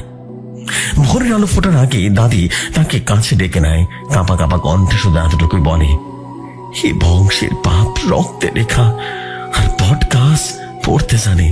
হৃদয় তখন প্রথমবার ভাবে হয়তো সেই রাতটা কাকতালীয় ছিল না, হয়তো বট গাছ তাকে ডাকেনি, বরং ডেকে নেওয়া শুরু করেছে। আর দূরে গ্রামের শেষ মাথায় বট গাছের ঝুড়ি প্রথমবার মাটির কাছাকাছি নেমে আসে। বট গাছের ঝুড়ি যখন মাটির কাছাকাছি নেমে আসে তখন গ্রামের মানুষজন বুঝে যায় এটার কাকতালীয় কিছু নয়, কারণ এই গাছ কখনো নিচ থেকে কিছুই করে না। সে তখনই নড়ে চড়ে বসে যখন কারো পাপ আর কারো যন্ত্রণা সমান ভারী হয়ে ওঠে। হৃদয় জ্বর সেদিন আবারও বাড়ে, কিন্তু এবার সে পোলা বকে না, বরং অদ্ভুত শান্ত হয়ে যায়। এমন শান্তি যা ভয় ধরিয়ে দেয়, কারণ তার চোখ খোলা খোলা থাকলেও সে যেন এই ঘরে নেই, যেন কোথাও খুব গভীরে কিছু দেখছে। মা ছেলের কপালে হাত রেখে টের পেয়ে যায় জ্বরের তাপের নিচে আরেকটা তাপ আছে, যেটা শরীরের নয়। আর তখন সে প্রথমবার কবিরাজের কথা মুখে আনে, খুব আস্তে করে, যেন বাতাসগুলো শুনে ফেললে সর্বনাশ হয়ে যাবে। গ্রামের সবাই এক নামেই তাকে চেনে, তার আসল নাম কেউ জানে না। সে জানে আসে ডাক পড়লে, আর ডাক পড়ে তখনই যখন কেউ কিছু করতে পারে না। কবিরাজ আসার দিন আকাশটা অদ্ভুত ভাবে নিচু ছিল, মেঘগুলো যেন গ্রামের উপরে ঝুঁকে পড়েছে। আর সে যখন বট গাছের সামনে দাঁড়ায় তখন প্রথমবারের মতো তার মুখ রং বদলে যায়। সে গাছের দিকে তাকিয়ে কিছুক্ষণ চুপ করে থাকে, তারপর ধীরে ধীরে মাটিতে বসে পড়ে, কারণ সে বুঝে যায় এই গ্রামের নিচে দাঁড়িয়ে থাকার সাহস তার নেই। কবিরাজ খুব নিচু গলায় বলে, এটা কোনো আত্মা নয়, এটা কোনো ভূত নয়, এটা অভিশাপ, যেটা অন্যায়ের মাধ্যমে করেছে সে এখনো বেঁচে আছে। সে বলে যে মেয়েটার রক্ত এখানে পড়েছিল সে মরেনি, পুরোটা মরেনি, কারণ কিছু মৃত্যু মাটিতে ঢোকে না, তারা শিকড় ছড়িয়ে রাখে। হৃদয় তখন প্রথমবার শুনে সেই কথাটা, যেটা শুনলে যে কেউ নিজের নাম ভুলে যেতে পারে। এই অভিশাপ ভাঙা যায় না, শুধু এক জায়গা থেকে আরেক জায়গায় সরানো যায়। কবিরাজের কথায় বাড়ির বাতাস ভারী হয়ে গেল, কারণ সবাই বুঝে যায় সরানো মানে কাউকে না কাউকে নিতেই হবে, আর নেওয়ার মানে আর না ফেরা। সে পুঁথি খুলে বসে, পুঁথির পাতাগুলো কালছে, আর প্রতিটা পাতায় লেখা এমন সব চিহ্ন যেগুলোর চোখ দেখলে মাথা ঘোরে, কারণ ওই ভাষাটা মানুষের নয়, ওই ভাষা শিকড়ের। কবিরাজ বলে, আচার করতে হবে অমাবস্যার রাতে, ঠিক যখন দিন আর রাত একে অপরকে ছেড়ে যায়। আর আচারটা করতে হবে ঠিক বট গাছের নিচে, কারণ মিথ্যা যেখানে জন্মেছে সেখানেই কিন্তু রক্ত চাই। দাদি তখন ভেঙে পড়ে, কারণ সে জানে এই আচার মানে পুরনো সব দরজা আবারও খুলে যাবে, আর একবার খুলে গেলে যা বের হবে তা আর ফেরানো সম্ভব নয়। অমাবস্যার রাত নামে রীতিমতো ধীরে ধীরে, এমন অন্ধকার নিয়ে যা চোখে নয় মনে জমে এক ভয়। আর কবিরাজ বট গাছের চারপাশে সুতো বাঁধতে থাকে। প্রতিটা গিট বাঁধার সময় সে থেমে থেমে মঞ্চ পড়ে, যেন গাছের শিকড় শুনে ফেলেছে। হৃদয়কে গাছের ঠিক সামনে বসানো হয়, কারণ কবিরাজ বলে যাকে ডাকা হয়েছে তাকে সামনে থাকতে হবে, পালিয়ে বাঁচা এখানে কোনো অপশন নয়। আচার শুরু করতেই বাতাস থেমে যায়, ঝুড়িগুলো একে একে নড়তে শুরু করে, আর মাটির নিচ থেকে এমন শব্দ আসে যেন কেউ বহুদিন পর নড়াচড়া করছে। কবিরাজ কণ্ঠ রীতিমতো কেঁপে ওঠে, কারণ সে বুঝতে পারে এটা তার হিসাবের চেয়েও পুরনো, তার জ্ঞানের চেয়েও গভীর। হঠাৎ বট গাছের ছান ফেটে যায়, আর ভেতর থেকে কালো তরল গড়িয়ে গড়িয়ে পড়ে, রক্তের মতো কিন্তু গন্ধে পচা মাটি।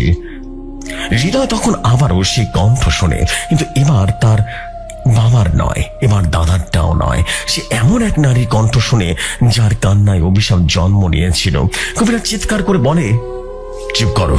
কিন্তু শব্দ থামে না, বরং গাছের চারপাশে ছায়া রীতিমতো জমে ওঠে, একটার ভেতরে আরেকটা, ঠিক যেন একটা পরিবার।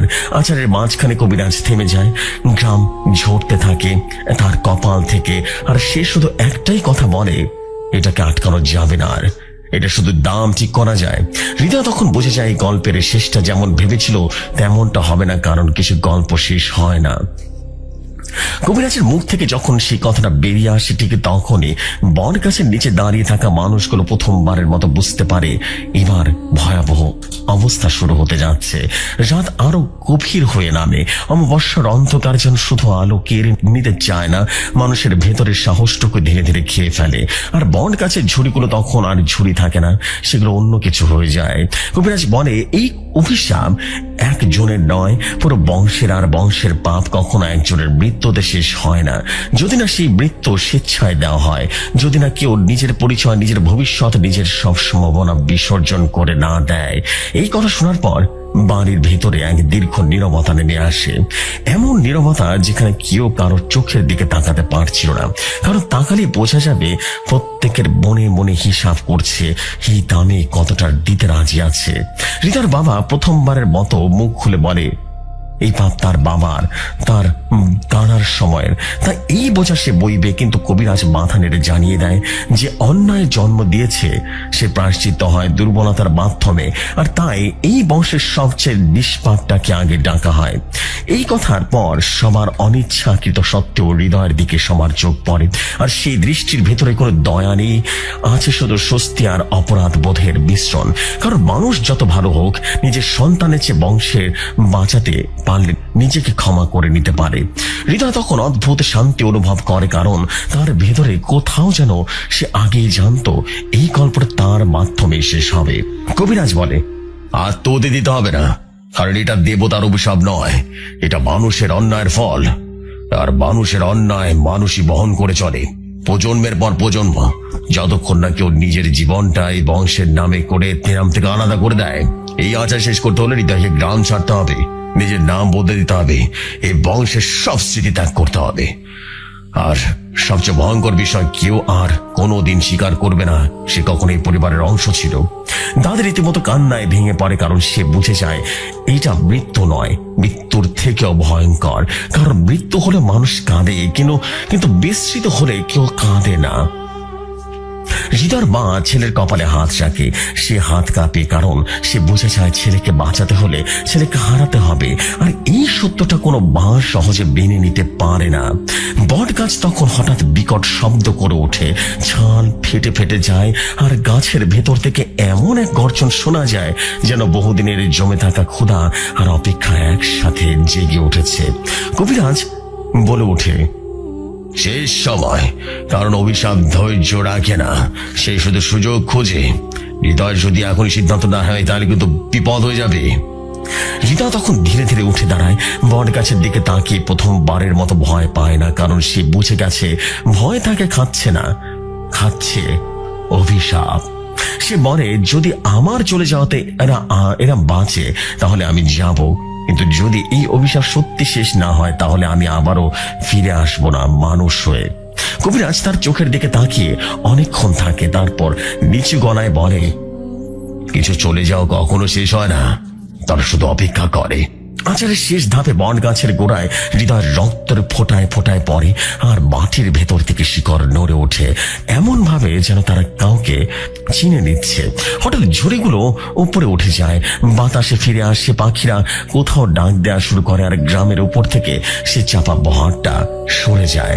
কবিরাজ ক্লান্ত গলায় বলে, আজকের মতো থেমেছে, শেষ হয়েছে কিনা কেউ বলতে পারে না।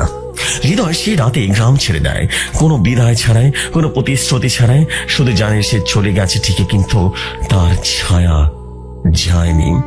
আর গ্রামের শেষ মাথায় দাঁড়িয়ে থাকা বট গাছটা আবারও নিস্তব্ধ হয়ে দাঁড়িয়ে থাকে, ঠিক যেমন দাঁড়িয়ে সবকিছু আগের মতোই দেখছিল। শুধু এবার শিকড়ের ভিতরে নতুন একটা নাম গেঁথে যায়। হৃদয় শহরে পৌঁছেছে, নতুন পরিচয় নিয়ে, নতুন ঠিকানা নিয়ে। বাবার কথায়, দাদির ভয়ঙ্কর অভিশাপ আর বট গাছের ছায়া গ্রামের সীমাবদ্ধ, এটাই তার বিশ্বাস করতে চায়। কিন্তু রাত নামলে সে বুঝতে পারে সত্যকে আপনি দূরে সরিয়ে রাখতে পারবেন না, আপনি পালাতে পারবেন না। শহরের আলোগুলো উজ্জ্বল হয়ে হৃদয়কে দেখছে, প্রতিটা অন্ধকার কোণে, প্রতিটি দূরবর্তী দেয়ালের মধ্যে কিছুটা লুকিয়ে আছে। সে প্রথম রাতে ঘুমাতে বসে, চোখ বন্ধ করে, ঠিক তখনই শুনতে পায় ফিস ফিস শব্দ। হঠাৎ শূন্যায় একেবারে পরিচিত এক কণ্ঠ, হৃদয়। এবার সে বুঝতে পারে ছায়া শুধু গ্রামে নয়, এখন তার সঙ্গে এসেছে। হৃদয় দরজার দিকে দৌড় দেয় এবং জানালার দিকে ঝাঁপ দেয়, কিন্তু অদ্ভুতভাবে প্রতিটি পদক্ষেপে সে তার পায়ের শব্দ বাতাসে হারিয়ে যায়, আর পেছন থেকে আবার সে ফিস ফিস শব্দ আসে। নিঃশ্বাস থেমে যায়। সে ঘরের আলো জ্বালায়, চেষ্টা করে বাস্তবতাকে খুঁজে পেতে। দূরে রাস্তার আলো, লতার আলো, মানুষ, সবকিছুই স্বাভাবিক মনে হচ্ছে, কিন্তু ভেতরে কিছু ভেঙে গেছে। তার মনে হচ্ছে বট গাছ আর শহরের এসেছে, আর শহরের মাটি তার সঙ্গে খাপ খাইয়ে নিয়েছে। রাতের অন্ধকার এত ঘনীভূত হলো যে বাতাসের খোঁচাও শব্দ হচ্ছে, কিন্তু চোখ খুলে দেখলে সবকিছু স্বাভাবিক। বট গাছের ছায়া ধীরে ধীরে ঘরের মধ্যেও প্রবেশ করেছে। সে এখন বুঝতে পেরেছে সেটা। হৃদয় দৌড় দেয় বাইরে, শহরের রাস্তায়, লাইটারের নিচে, মানুষের ভিড়ের মধ্যে, কিন্তু প্রতিটি মানুষের চোখে অদ্ভুত রূপ দেখা যায়। সবার ভেতরে বট গাছের ছায়া রয়েছে, শুধু দেখা যাচ্ছে না। যে যত কাছাকাছি আসছে ততই যেন আঁকড়ে ধরছে তাকে। হৃদয় চিৎকার করে, কোনো শব্দ বাইরে পৌঁছায় না, কেউ শোনে না। শহরের বদ্ধ গলির একটা কোণে সে থেমে যায়। মাটির কিছু ভিজে আছে, লালচে কালো, যেটার তার পায়ে আটকে যায়। চোখে পড়ে রক্ত, না শুধু নয়, ইতিহাসের পদচিহ্ন। হৃদয় বুঝতে পারে রক্তের ধারা শেষ হয়নি, কেবল তো খেলা শুরু। সে এক মাটির গর্তের কাছে এসে দাঁড়ায়। গর্তের ভেতর থেকে ফিসফিস করে একটা নাম শুরু হয়, হৃদয়। এবার না কেবল কণ্ঠ, এবার শব্দের মধ্যে আছে চাপা আতঙ্ক, যা তার মনকে ছিঁড়ে ফেলেছে। ভয়, রাগ, দুঃখ, অপরাধ বোধ সব একসাথে বেরিয়ে আসছে, যেন বট গাছ তার ভেতরে ঢুকে গেছে। হৃদয় চিৎকার করতে চায়, কিন্তু গলার শব্দ নিস্তব্ধে হারিয়ে যায়। একটু তাকালে গলির দেয়ালের ছায়া সে দেখতে পায়। ছায়ার ভেতর আরেকটা ছায়া, আরেকটা, যত বেশি তাকায় ততই ঘন। প্রায়শই মনে হয় প্রতিটি ছায়া তার পরিবারের করা প্রতিফলন, যারা আগে মারা গেছে, ভয় পেয়েছে অথবা অদৃশ্য হয়েছে। এই ছিল ঘটনা জেফরি ভাই। আমি হৃদয়। ভালো লাগলে পড়ে শোনাবেন। আসসালামু আলাইকুম। Thank you very much for the story. আশা করছি স্টোরিটা ভালো লেগেছে সবার।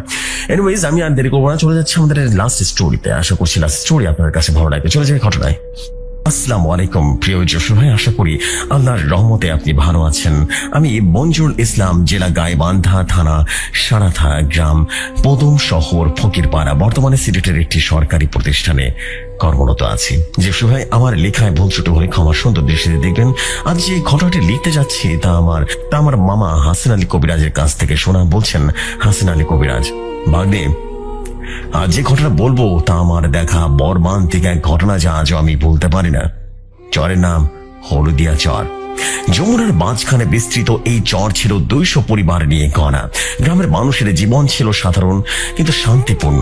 সকালে শিশুদের হাসি, নারীদের ঘরের কাজ, পুরুষদের ক্ষেতের পরিশ্রম সবই গ্রামের রূপকথার মতো ছিল। গ্রামের মানুষ দিনভর মাঠে কাজ করত, মাছ ধরত নৌকায়, আর সন্ধ্যায় ঘরে ফিরে যেত। শান্তি ও সুখের জীবন যেন এখানে চিরকাল থাকার মতো হতো। গ্রামের মানুষ জানতো না এই শান্তির দীর্ঘস্থায়ী হবে না। হঠাৎ হলদিয়া চরের শেষ প্রান্তে জঙ্গলের পাশে আস্তানা গড়ে এক তান্ত্রিক নর। গ্রামবাসী তাকে লক্ষ্য করলো না, কারণ তারা সারাদিন পরিশ্রমে ব্যস্ত ছিল। কিন্তু রাতের বেলায় দেখা গেল জঙ্গলের ভেতর থেকে অদ্ভুত আগুনের ফুলকি ভেসে আসছে, অশরীরী কণ্ঠ। গ্রামবাসীর মধ্যে কানাঘোষা ছড়ালো। দুজন জেলে নৌকা নিয়ে মাছ ধরতে গিয়েছিল। অজান্তে তারা জঙ্গলের পাশেই চলে গেল। দূর থেকে অদ্ভুত কণ্ঠ শুনে তারা কেঁপে কেঁপে উঠল। যখন তারা জঙ্গলের ভেতরে ঢুকলো, তারা দেখলো তা সহজে ভুলতে পারবে না। তান্ত্রিক যজ্ঞ করছে, চারপাশে অশরীরী কিছু দাঁড়িয়ে আছে। তান্ত্রিক চিৎকার করে বলল, আমার যজ্ঞ সার্থক, তুমি প্রথম ধাপ পূর্ণ করেছো, আজ তোদের বলি দেব। জেলে দুজনকে এসে ধরে নিয়ে বলি দেয়। পরের দিন সকালেও তারা বাড়ি ফেরে না। এরপর গ্রামের যুবতীরা হঠাৎ করে গায়েব হতে শুরু করে। কেউ রাতের বেলা অন্ধকারে ঘরের বাইরে গেলে আর ফিরে আসে না। গ্রামের মানুষ আতঙ্কে দিন কাটাতে থাকে, কেউ জানে না কি হবে। এই ভয়ের মধ্যে গ্রামবাসী খুঁজে পায় হাসিন আলী কবিরাজকে। হাসিন আলী কবিরাজ আশ্বস্ত করে বলল, আমি আসছি, সব ঠিক হয়ে যাবে। দুদিন পর রাতে হাসিন আলী তার পুরনো সাথী জিন ঝঙ্কারকে ডেকে আনলো। ঝঙ্কার জানায় নরা তান্ত্রিক শয়তানের সাথে চুক্তি করেছে। সে মানুষের প্রাণ দিয়ে শক্তি সংগ্রহ করছে। যদি থামানো না যায় পুরো গ্রাম ধ্বংস হয়ে যাবে। রাতের অন্ধকার তারা চরে পৌঁছালো। জঙ্গলের বাতাস ভারী, অদ্ভুত শব্দ আসছে। ঝঙ্কার হঠাৎ বলল, হাসিন আলী, এই জিনের উপস্থিতি তান্ত্রিকের শক্তি বহুগুণ বাড়িয়েছে, সাবধান। হঠাৎ জিন হাজির হয়। সে অদ্ভুত রূপে, অর্ধেক মানুষ অর্ধেক অশরীরী। চোখ লাল, দেহ কর্ষিত ছায়ার মতো, চারপাশে আগুনের গন্ধ। গ্রামের মানুষের ভয়ঙ্কর চিৎকার দূর থেকে শোনা যায়। তান্ত্রিক বলল, এই জিনি আমার শক্তি বাড়াবে, তুমি কেউ আমার পথ বাঁধতে পারবে না। হাসিন আলী কোরআনের আয়াত পড়তে শুরু করলেন। ঝঙ্কার পাশে দাঁড়িয়ে বলল, নরার শক্তি ভাঙতে হবে, তার সাথে জিনও বিনষ্ট করতে হবে। তান্ত্রিক চিৎকার করে আক্রমণ করলো। অশরীর ছায়া, আগুন, বাতাস সব একসঙ্গে হামলা হলো। হাসিন আলী সান্ত্বনা দিয়ে বলল, আল্লাহর নাম ছাড়া কেউ শক্তিশালী নয়। ঝঙ্কার বৎসের মতো শক্তি ব্যবহার করলো। জিন চিৎকার করে বেরিয়ে গেল। তান্ত্রিক কাঁপতে লাগলো। হাসিন আলী মূর্তির মতো দাঁড়িয়ে রইল আর বলল, তোর যজ্ঞ শেষ। পরের দিন সকালে গ্রামের মানুষ মৃত অবস্থায় তান্ত্রিককে পায়। নরার শক্তি রীতিমতো চূড়ান্তভাবে শেষ হলো। কিন্তু কিছুদিন পর রহস্য শুরু হলো। মূর্তির ভেতরে ঢুকানো ছিল অদৃশ্যবান কিছু জিনের শক্তি। যে কেউ যদি লোভে তা ব্যবহার করে, বিপদ কিন্তু আবারও আসবে। এদিকে গ্রামের যুবক রাজু সেই মূর্তির কথা শুনে সাহস করে। রাজুর বয়স 25 বছর, সাহসী কিন্তু লোভী। ছোটবেলা থেকেই সে নরার যজ্ঞের গল্প শুনেছে। ভয়ে মুগ্ধ মনে ভেসে ওঠে, যদি শক্তি আমার হাতে আসে আমি গ্রামের প্রভু হয়ে উঠবো। রাজু রাতের অন্ধকারে মূর্তির কাছে যায়। মূর্তির কাছে হাত রাখতেই চারপাশে অদ্ভুত অশরীরী বাতাস কেঁপে কেঁপে উঠল। অদ্ভুত কণ্ঠ শুনতে পেল। মূর্তির ভেতর থেকে বের হওয়া জিন প্রথমে তাকে ভয় দেখালো। জিনের চোখ লাল, দেহ অর্ধেক মানুষের মতো, চারপাশ অন্ধকার, আগুনের গন্ধ। রাজু হৃৎপিণ্ডটা রীতিমতো কাঁপছে, কিন্তু লোক তাকে স্থির রাখলো। রাজু শক্তি নিয়ন্ত্রণ করতে শুরু করেন। তান্ত্রিকের ক্ষমতা তার মতো শক্তি অর্জন করতে চায়। হাসান আলী এবং ঝংকার বুঝতে পারলো রাজু নড়ার শক্তি নতুন উত্তরসূরি খুঁজে পেয়েছে। রাজু যখন পূর্ণ শক্তি গ্রহণের চেষ্টা করে তখন চারপাশে আগুনের ফুলকি এবং অশরীরী কণ্ঠ, বাতাস কেঁপে কেঁপে ওঠে। অদৃশ্য ছায়া মানুষের আকৃতিতে ঘুরে বেড়ায় এবং গ্রামের লোকজন দূর থেকে চিৎকার করে শুনে। হাসান আলী এবং ঝংকার উপস্থিত হয়। চূড়ান্ত লড়াই শুরু হয়। অশরীরী ছায়া, আগুন, বাতাস সব মিলিয়ে যেন ভয়ঙ্কর দৃশ্য। হঠাৎ হাসান আলী মূর্তির উপরে দাঁড়িয়ে বলল, আল্লাহর নামে তোর শক্তি শেষ। ঝংকার বজ্রের মতো শক্তি দিয়ে রাজুর শক্তি ভেঙে দেয়। মূর্তির আলো নিভে যায়, নড়ার অবশিষ্ট শক্তিও শেষ হয়ে যায়। সকালে গ্রাম শান্ত, মেয়েরা আর হারায় না, আর রাজু নিরাপদে ফিরে আসে। শক্তি নেই। হাসান আলী গ্রামবাসীকে বলেন, সত্যিকারের শক্তি লোভে আসে না, যদি আমরা তা নিয়ন্ত্রণ না করি বিপদ কিন্তু আবারও ফিরে আসবে। এই ছিল ঘটনা। ভালো লাগলে পড়ে শোনাবেন। স্টোরি পাঠানোর জন্য আমরা চলে যাচ্ছি পরবর্তী স্টোরিতে। আশা করি বাইজিদ বোস্তামের স্টোরি আপনাদের কাছে ভালো লাগবে। চলে যাই সর্বশেষ ঘটনায়। আসসালামু আলাইকুম রহমতুল্লাহি বারাকাতুহু। প্রিয় জেফরি খান ভাই এবং প্রিয় শ্রোতা বন্ধুরা, আশা করি আল্লাহর রহমতে আপনারা সবাই অনেক ভালো আছেন, সুস্থ আছেন। আমি মোহাম্মদ বাইজিদ বোস্তামি বলছি সিরাজগঞ্জ সদর থেকে। আমি বিশ্ববিদ্যালয়ের একজন ছাত্র। আমি ভৌতিকথার একজন অনেক বড় ভক্ত। প্রিয় জেফরি খান ভাই, আমি আজকে আবারও কিছু ঘটনার একটা প্যাকেজ নিয়ে হাজির হয়েছি। আজকের এপিসোডে মনে হয় একটু বেশি বড় হবে, তবে এতটুকু বলতে পারি ঘটনাগুলো অনেক ভালো লাগবে আপনাদের। যাই হোক, আজকে আমি যার কাছ থেকে ঘটনা শুনেছি তার নাম উল্লেখ করে দিচ্ছি, ইয়াসিন। অনেক কথাই বলে ফেললাম, আর কথা না বলে সরাসরি ঘটনায় চলে যাচ্ছি। শুরু করছি ঘটনা। রাত 9টা কিংবা 10টা হবে। আমি, ইয়াসিন আর নয়ন আমাদের এলাকার টঙের দোকানের পাশে ফাঁকা জায়গায় বসে আড্ডা দিচ্ছিলাম। আড্ডার শেষে আমি দেখলাম ইয়াসিন ইউটিউব থেকে ভূতের ঘটনাগুলো ডাউনলোড করছে। বিষয়টি দেখে আমি বললাম, আরে তুই ওদিকে ভূতের ঘটনা শুনেছ? হ্যাঁ। তখন ইয়াসিন বলল, হ্যাঁ। তখন আমি বললাম, আমার নিজের লেখা অনেক ঘটনা কিন্তু ইউটিউবে আছে। এই কথা শুনে ইয়াসিন আমাকে বলল, তাহলে তোর লেখা ঘটনাগুলো বের করে দে। তারপর আমি ভৌতিকথা চ্যানেল এবং সেখানে লেখা ঘটনাগুলো শোনালাম, সাথে ভৌতিকথা চ্যানেলটি সাবস্ক্রাইব করে দিতে বললাম। এরপর আমি ইয়াসিনকে বললাম, তোর কাছে কি কোনো ভয়ঙ্কর সত্যি ঘটনা আছে? তখন ইয়াসিন বলল, হ্যাঁ আছে তো, আমার সাথে ঘটে যাওয়া ঘটনা আছে। তারপর ইয়াসিন আমার সাথে তার জীবনের ঘটে যাওয়া 3টি ঘটনা শেয়ার করলো। আশা করছি ঘটনাটি ভালো লাগবে। বলছেন ইয়াসিন, সালটা সঠিক মনে নেই, তবে আমার বয়স তখন 7 কিংবা 8 বছর। আমার বাবা আমাকে মাদ্রাসায় ভর্তি করিয়ে দেয়। আমি সানন্দে রীতিমতো মাদ্রাসায় লেখাপড়া করছিলাম। চলে গেল বেশ কিছুদিন। হঠাৎ আমার পাড়ার উপর থেকে মন উঠে গেল আমার মাদ্রাসায় পড়তেই ভালো লাগতো না। তাই আমি একদিন বাড়িতে এসে বললাম, আমি মাদ্রাসায় যাব না। বাড়ি থেকে কারণ জিজ্ঞেস করলো। আমি বললাম, আমার পড়তে ভালো লাগে না, আমি মাদ্রাসায় পড়বো না। এই কথা শুনে আমার বাবা আমাকে অনেক বকাঝকা করলেন এবং মারধর করে মাদ্রাসায় রেখে আসে। বলাই বাহুল্য, আমাকে যে মাদ্রাসায় ভর্তি করা হয়েছিল সেটা আমাদের এলাকারই মাদ্রাসা। আমাদের বাড়ি থেকে খুব বেশি দূরে নয়, মাত্র 10 মিনিটের পথ।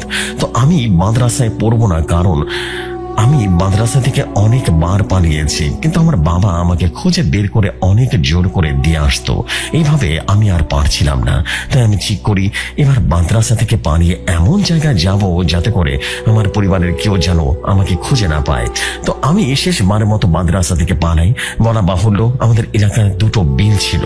একটা হলো ছোট বিল, আরেকটা হলো বড় বিল।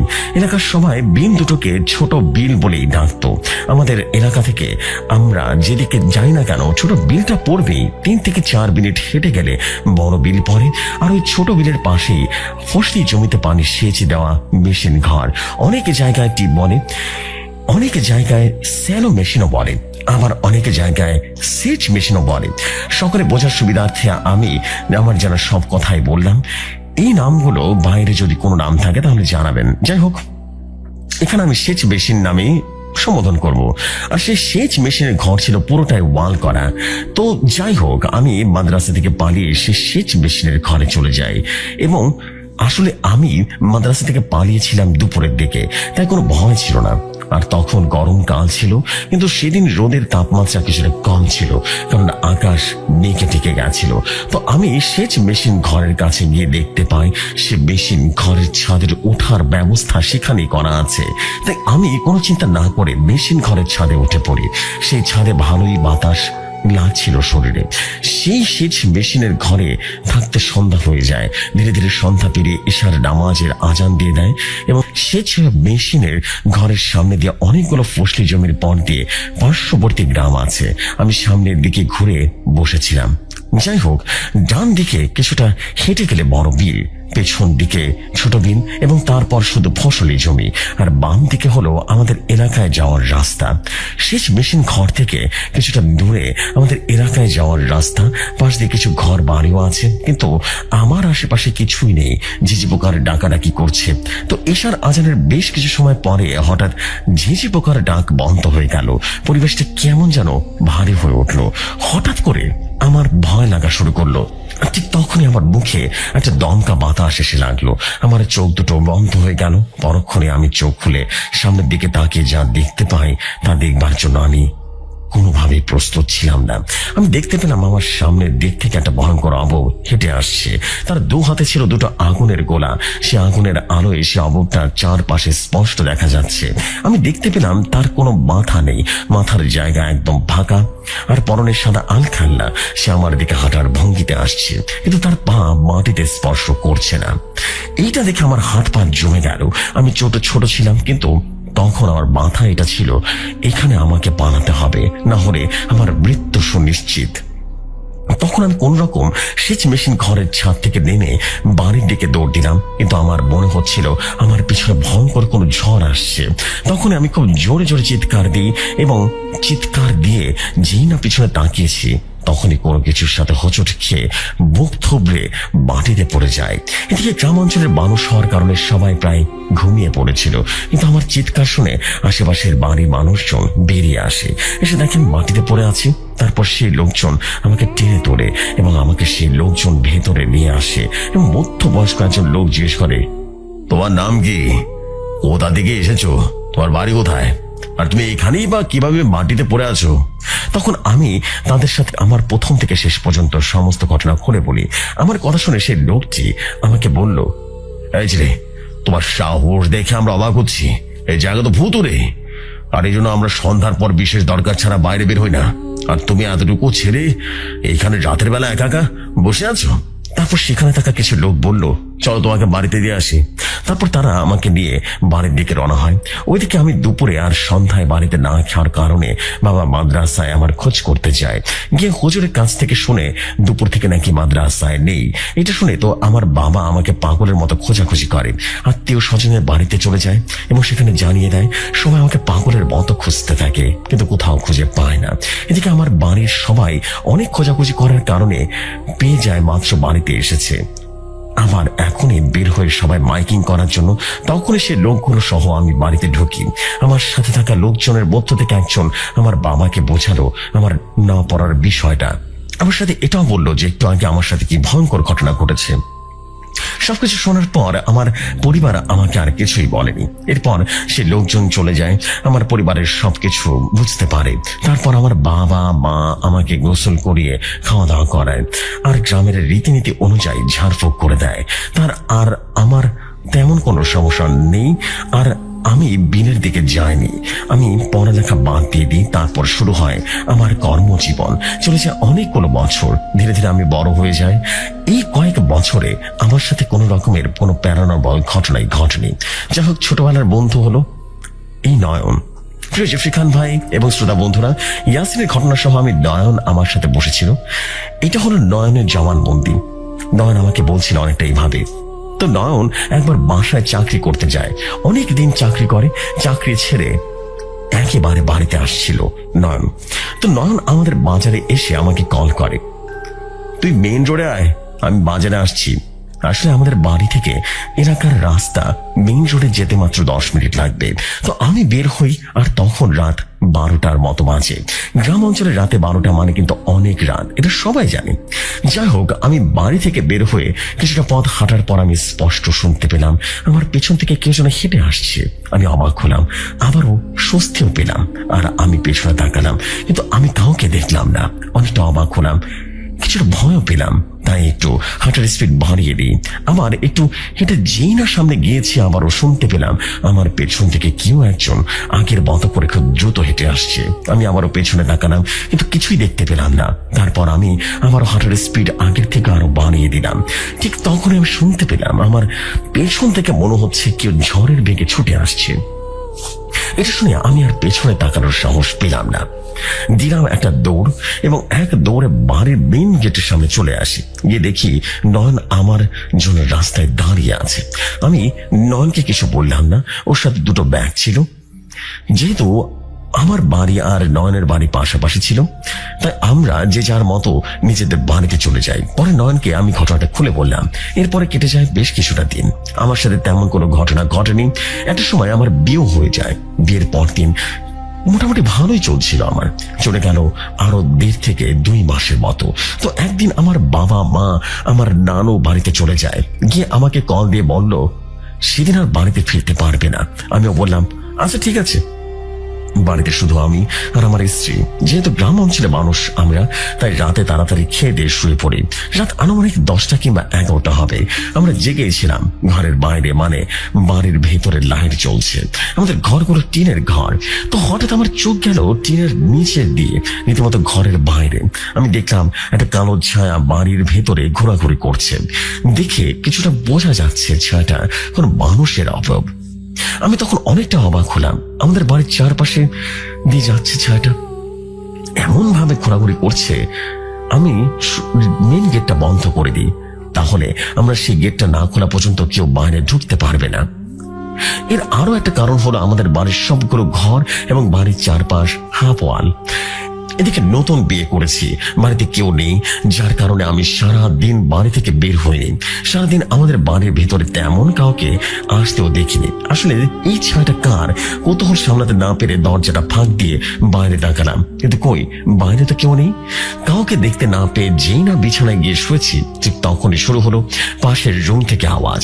কেউ যদি হাত ভর্তি চাউল নিয়ে ওপর থেকে কোনো স্টিলের থালা বা পাতিলের উপরে ফেলে, তাহলে এই যে শব্দটা হবে, ঠিক সেই শব্দ আসছিল পাশের রুম থেকে।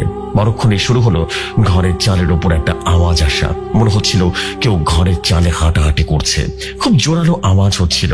আমি আর আমার স্ত্রী বুঝতে পারলাম আমার সাথে যা ঘটছে তা স্বাভাবিক নয়। তাই আমরা ঠিক করলাম বাড়ি থেকে বের হয়ে দৌড়ে আমার চাচার সাথে কথা বলবো, কিন্তু তা স্বাভাবিক নয়। তা আমরা ঠিক করলাম বাড়ি থেকে বের হয়ে চাচার বাড়িতে যাব। গিয়ে তাদেরকে চাচাকে ডাকবো। বলা বাহুল্য, আমরা যে চায়ের দোকানে বসে ঘটনাটা শুনছিলাম সেটাই মূলত ইয়াসিনের চাচার দোকান। আর সেখানে ইয়াসিনের চাচার বাড়ি। ইয়াসিনদের বাড়ি থেকে তার চাচার বাড়ির দূরত্ব পায়ে হেঁটে থেকে মাত্র 1.5 মিনিটের পথ। আর দৌড়ে গেলে 20 সেকেন্ডও লাগবে না। এখানে আরো একটা বিষয় হলো, ইয়াসিনের চাচা আর ইয়াসিনের মা এরা দুজনেই আপন 2 বোন। মানে ইয়াসিনের বড় চাচা ইয়াসিনের আপন বোন খালাকে বিয়ে করেছে। তো যাই হোক, ঘটনা ঘটার দিন ইয়াসিনের নানি ইয়াসিনের বাড়িতে এসে ইয়াসিনের মা বাবাকে তার বাড়িতে পাঠিয়ে দেয় বিশেষ কোনো প্রয়োজনে। আর যেহেতু ইয়াসিনের চাচি ইয়াসিনের বড় খালা আর ইয়াসিনের নানির বড় মেয়ে, তাই ইয়াসিনের নানি ইয়াসিনের চাচির বাড়ি গিয়ে থাকে। যার কারণে ইয়াসিনদের বাড়িতে ইয়াসিন আর তার স্ত্রী ছাড়া কেউ ছিল না। ঘটনায় ফিরছি। তো যে ভাবা সেই কাজ। আমি আর আমার স্ত্রী রীতিমতো ঘরের দরজা খুলে ভয় ভয় বাড়ির মেইন গেটের কাছে গিয়ে দেখি মেইন গেট খুলে আমি আর আমার স্ত্রী এক দৌড়ে আমার চাচার বাড়িতে চলে যাই। গিয়ে তাদেরকে ডেকে তুলে সবকিছু খুলে পড়ি। আমাদের সবকিছু শুনে এবং আমাদের ভয়ের তো চেহারা দেখে আমার নানি বলল, চল আমি তোদের সাথে থাকবো, দেখি কত বড় ভয় দেখাতে পারে। তারপর আমি, আমার স্ত্রী আর আমার নানি, আমরা 3 জন মিলে আমাদের বাড়িতে চলে আসি। আসার পর আমাদের পাশের রুমে আমার নানি গিয়ে শুয়ে পড়ে। আসলে আমাদের পাশের রুমটা অনেক বড়, আর সেই রুমে মূলত আমার বাবা মা থাকতো। আমাদের পাশের রুমে থাকার বেড বিছানা আছে 2টা। যাই হোক, আমি আর আমার স্ত্রী আমাদের রুমে গিয়ে শুয়ে পড়ি এবং ঘুমিয়েও পড়ি। হঠাৎ ঘরের টিনের বেড়ায় সজোরে থাপ্পড় মারার ভয়ঙ্কর শব্দে আমার আর আমার স্ত্রীর ঘুমটা ভেঙে যায়। ঘুম ভাঙার পর আমরা শুনতে পাই পাশের রুম থেকে নানি বলছে, চলে যা, তুই যে আশা এসেছিস তা কখনো পূরণ হবে না, চলে যা বলছি, চলে যা। আমার নানি আর নাতি বউকে যদি একবারও ভয় দেখাস তাহলে কিন্তু তোর খবর আছে। এসব শুনে আমার স্ত্রী আমাকে বলল, চলো পাশের রুমে যাই। নানিকে মনে হয় বোবায় ধরেছে। নানি হয়তো ঘুমের মতো উল্টাপাল্টা বলছে। আমার স্ত্রীর কথা শুনে আমি আর আমার স্ত্রী পাশের রুমে চলে যাই। গিয়ে দেখি নানি জেগেই আছে। আমি নানিকে জিজ্ঞেস করলাম, কি হয়েছে? নানি আমাকে বলল, কিছু হয়নি। তারপর নানিকে আর কিছু না বলে সেই রুমে আর বিছানায় গিয়ে আমি আর আমার স্ত্রী শুয়ে পড়ি। তারপর আমাদের সাথে আর কোনো সমস্যা হয়নি। সকালে নানি আমাদেরকে ডেকে বলল, কাল রাতে এই বাড়ির আশেপাশে থাকা পিশাচিনি এসেছিল তোদের ক্ষতি করতে, কিন্তু আমার জন্য পারেনি, আমি তাকে তাড়িয়ে দিয়েছি। তারপর নানি তার নিজের বাড়িতে চলে যায় আর আমার মা বাবাও আমাদের বাড়িতে চলে আসেন। তারপর আমি আর আমার মাকে সমস্ত ঘটনা খুলে পড়ি। মাকে সবকিছু বলার পর মা আমাকে একটা ভয়ঙ্কর তথ্য দেয়। মা বলে, আমার এক রাতে প্রচন্ড পরিমাণে পানি পিপাসায় ঘুমটা ভেঙে যায়। তো আমি রীতিমতো ঘুম থেকে উঠে পানি আনার জন্য যাই। বাইরে গিয়ে দেখি কলপারে ভয়ঙ্কর চেহারার নারী অবয়ব দাঁড়িয়ে আছে। আমার মা আমাকে এতটুকু বলেছিল, সে অবয়বটি দেখতে কেমন যেন ছিল, বিবরণ দেওয়া যায়নি আমাকে। আর সে অবয়বটি দেখার পর আমার মা আসলে কি করেছিল এই বিষয়ে আমাকে কিছুই বলেনি। সে মনে করেছিল হয়তোবা আমি ভয় পাবো এই কারণে। প্রিয় জিফরি খান ভাই এবং শ্রোতা বন্ধুরা, এই ছিল আমার সংগ্রহ করা দুটি স্টোরি। ঘটনাগুলো অবশ্যই কমেন্ট করে জানাবেন কেমন হয়েছে। লেখার মধ্যে অনিচ্ছাকৃত ভুল ত্রুটি থাকলে অবশ্যই জানাবেন। আল্লাহ তৌফিক দিলের সামনে ভয়াবহ গ্রাম বাংলার সত্যি ভৌতিক ঘটনা নিয়ে হাজির হব। আমার জন্য দোয়া করবেন। আপনাদের জন্য দোয়া রইল। আপনারা ভালো থাকুন, সুস্থ থাকুন, মোস্ট ইম্পর্টেন্টলি ভৌতিক কথার সাথেই থাকুন। প্রিয় জিফরি খান ভাই, আমার কাছে ইতিমধ্যে আরো কিছু ঘটনা এসছে, যার মধ্যে প্রথমটার নাম হচ্ছে শ্মশানের আদমখোর আর দ্বিতীয়টির নাম জলপিশাচ। এই দুই ধরনের সবচেয়ে ভয়ঙ্কর ঘটনা। আমি এখন নিজে কনফিউজড কোনটা আগে লিখে পাঠাবো, তাই এইটা আমি আপনাদের উপরে ছেড়ে দিলাম। আপনারা যেটা আগে লিখে পাঠাবেন সেটাই লিখে পাঠাবো। জিফরি খান ভাই শুধু শ্রোতাদের বন্ধুরাই নয়, এই বিষয়টা আমি আপনার উপরে ছেড়ে দিলাম। আজকের মতো আসছি। আসসালামু আলাইকুম। আমি বাইজিদ বোস্তামি বলছিলাম।